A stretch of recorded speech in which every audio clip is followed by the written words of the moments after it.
நாடாளுமன்ற தேர்தல் வாக்கு எண்ணிக்கை நாளை நடைபெறவுள்ள நிலையில் புதுச்சேரியில் உள்ள 5 வாக்கு எண்ணும் மையங்களில் 3 அடுக்கு பாதுகாப்பு போடப்பட்டுள்ளது. கூடுதல் விவரங்களை செய்தியாளர் சண்முக சுந்தரம் வழங்க கேட்கலாம். சண்முகம், வணக்கம். இது குறித்தான விவரங்கள். வணக்கம். பாராளுமன்ற தேர்தலுக்கான வாக்கு எண்ணிக்கை நாளை நாடு முழுவதும் நடைபெற உள்ளது. புதுச்சேரியில் 30 சட்டமன்ற தொகுதி உள்ளடக்கிய ஒரு பாராளுமன்ற தொகுதிக்கான வாக்கு எண்ணிக்கை நாளை நடைபெற உள்ள நிலையில் புதுச்சேரியில் 2 மையங்கள், காரைக்கால், மாஹே, ஏனாம் என 5 மையங்கள் அமைக்கப்பட்டுள்ளது. புதுச்சேரியில் மொத்தம் 23 தொகுதிகளுக்கான 2 வாக்கு எண்ணி மையங்கள் அமைக்கப்பட்டுள்ளது.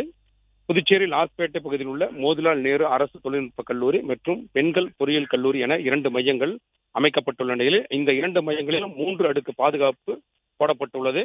இந்த 3 அடுக்கு பாதுகாப்பு நாளை என்ன வாக்கு எண்ணிக்கை உள்ள நிலையில் இந்த பாதுகாப்புடன் அந்த வாக்கு எண்ணிக்கைக்கான அறைகள் பாதுகாக்கப்பட்டு வருகிறது.